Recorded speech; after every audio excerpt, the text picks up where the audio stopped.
Hello everyone. My name is Dayal. I am the managing partner for Dayal Legal Associates. The topic which I wanted to discuss briefly today was about POSH, which is the prevention of sexual harassment at workplace. The POSH Act has been enacted with the objective of preventing and protecting women against workplace sexual harassment to ensure effective redressal of complaints of sexual harassment. While the statute aims at providing every woman, irrespective of her age and employment status, a safe, secure and dignified working environment free from all forms of harassment, proper implementation of the provisions of the statute remains a challenge. This Act covers the whole of India, and it is not just employees who are covered, but also students, domestic worker, regular and temporary and ad hoc daily wagers, employment directly or through an agent, contract worker, probationaries, trainees and apprentices. They are all covered under the POSH Act. We must also clearly understand what is the definition of sexual harassment and what all does it cover and is included in sexual harassment. POSH Act defines sexual harassment in line with the Supreme Court definition of sexual harassment in the Vishaka judgment. As per the POSH Act, sexual harassment includes unwelcome sexually tinted behavior, whether directly or by implications, such as physical contact and advances, demand or request for sexual favors, making sexually colored remarks, showing pornography, any other unwelcome physical, verbal or non-verbal conduct of a sexual nature. The following circumstances, among other circumstances, if they occur or are present in relations or to connected with the act or behavior of sexual harassment, may amount to sexual harassment. Implied or explicit promise of preferential treatment in employment, implied or explicit threat of detrimental treatment in employment, implied or explicit threat about present or future employment status, intimidation or offensive or hostile work environment, or humiliating treatment likely to affect the lady employer safety or health. We should also go into the details of what is the definition of employee. The definition of employee under the POSH Act is fairly wide to cover regular, temporary, ad hoc employees, individuals engaged on a daily wage basis either directly or through an agent, contract laborers, co-workers, probationaries, trainees and apprentices, with or without the knowledge of the principal employer, whether for remuneration or not, working on a voluntary basis or otherwise, whether the terms of employment are expressed or implied. One important feature of the POSH Act is that it envisages the setting up of a grievance redressal forum, the internal committee. The POSH Act requires an employer to set up an internal committee, which is called the IC, at each office or branch of an organization employing 10 or more workers to hear and redress grievances pertaining to sexual harassment.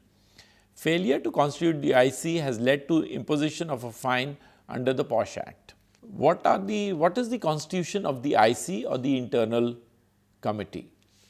There has to be a presiding officer, a woman employed at a senior level at the workplace from amongst the employees, members, not less than 2 members from amongst employees, preferably committed to the cause of women or who have the experience in social work or have legal knowledge. External member from an NGO or association committed to the cause of women or person familiar with the issues relating to sexual harassment. Not less than half of the IC members shall be women. The terms of IC members shall not exceed 3 years. A minimum of 3 members of the IC, including the presiding officers, are to be present for conducting the inquiry. What are the powers of the IC? The POSH Act stipulates that the IC shall, while inquiring into a complaint of workplace sexual harassment, have the powers as vested in a civil court under the Code of Civil Procedure 1908 when trying a suit in respect of summoning and enforcing the attendance of any person and examining him on oath, requiring the discovery and production of documents and any other matter which may be prescribed. Now, what is the complaint mechanism?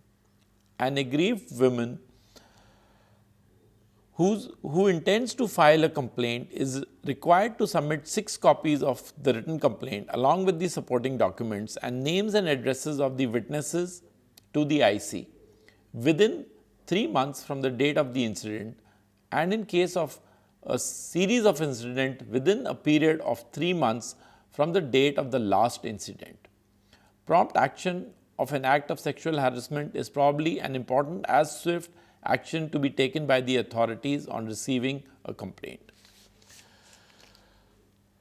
A complaint should always be in writing. A well-drafted complaint should be addressed to the IC members and not the employer or the HR representative. The complaint should be concise. It should be written in a simple language which can be easily understood. Complaints that are well written and presented properly have greater credibility. Details of exact date, time, and witnesses, etc., to be included.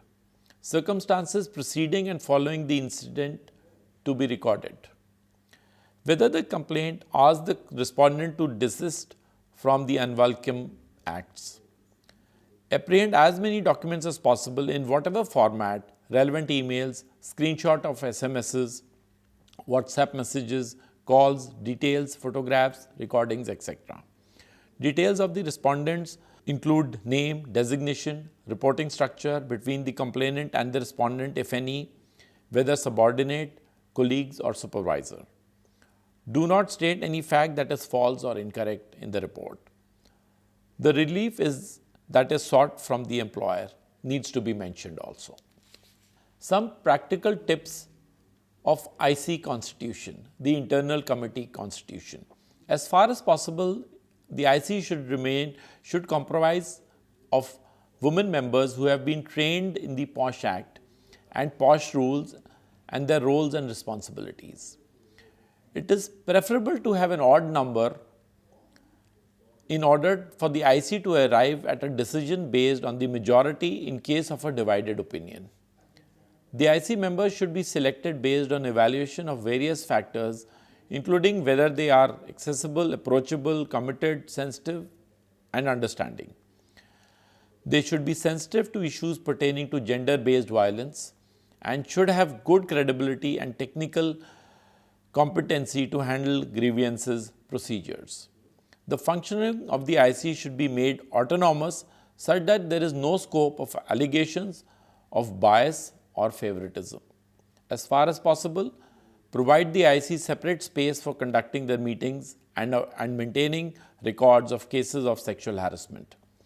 Hold periodic discussions between the IC members and conduct regular trainings. Constitution of the IC. The chairperson, usually an eminent woman in the field of social work, committed to the cause of women. Local women, one of the members to be nominated from amongst the women working in the block, taluka, tehsil or ward or municipality of the district. NGO member, 2 members out of which at least one shall be a woman to be nominated from an NGO or an association committed to the cause of women or a person familiar with the issues pertaining to sexual harassment. At least one of the members should have a background in law. At least one of the members should be a woman belonging to the scheduled caste or scheduled tribes. What are the timelines now of any incident which happens? Written complaints, 6 copies along with supporting documents and names and addresses of the witnesses have to be filed within 3 months of the date of this incident. Timeline extendable by another 3 months. Secondly, upon receipt of the complaint, a copy of the complaint is to be sent to the respondent within 7 days.